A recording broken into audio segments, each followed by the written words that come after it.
Good morning. This is Brian, and welcome to another episode of Where is Brian? Today is September the 30th, 2025, and it is Truth and Reconciliation Day. So, today is a day that has been set aside by the federal government and the people of Canada to honor and recognize the First Nations people of this country. The First Nations people have been in what is known in their culture as Turtle Island, Canada, since about 10 or 15,000 years ago.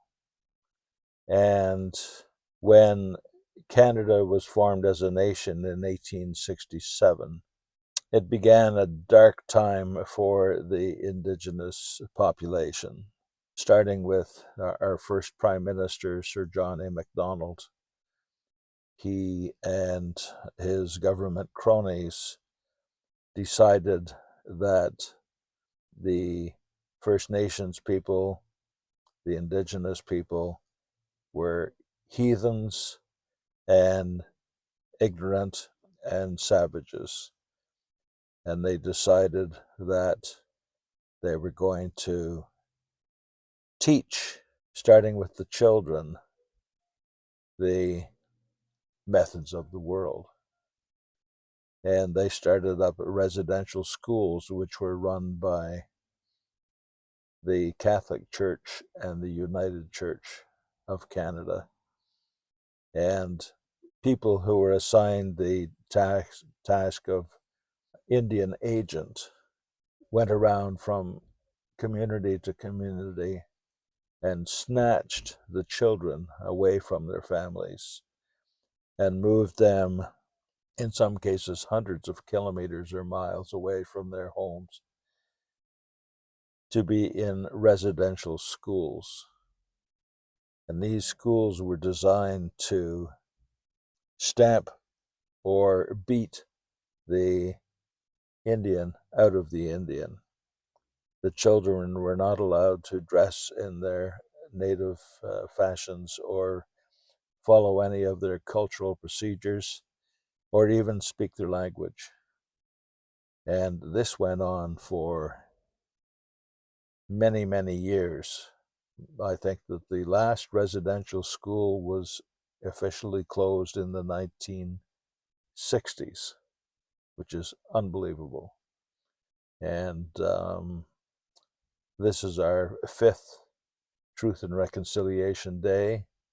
It was something that was recommended by the Truth and Reconciliation Commission that was set up to study the issue.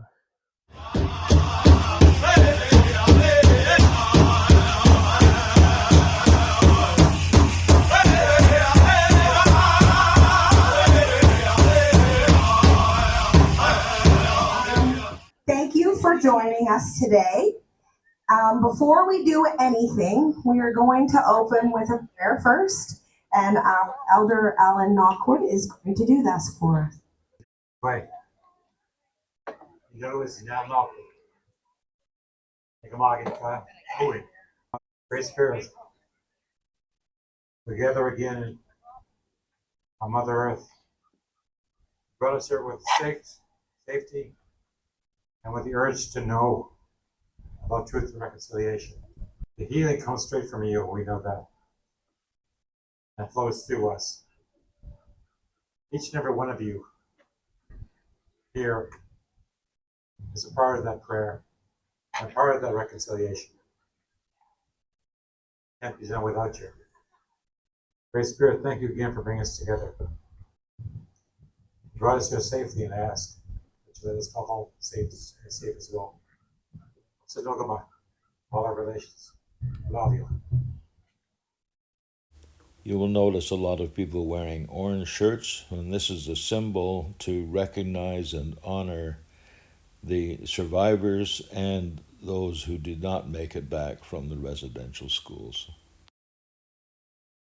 A number of dignitaries spoke, including Chief Deb Robinson and Member of Parliament Jessica Fancy from this area.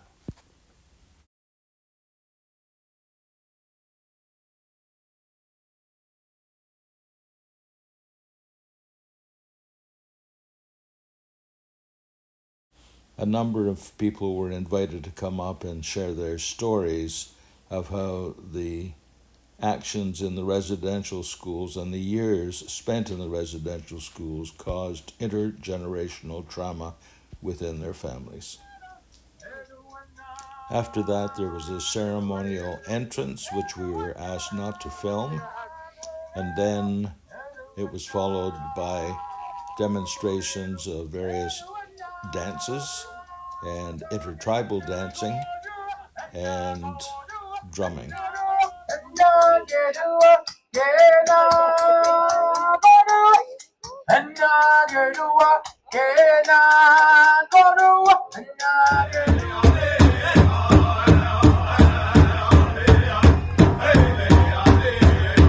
Leading our dancers in our honor play carriers.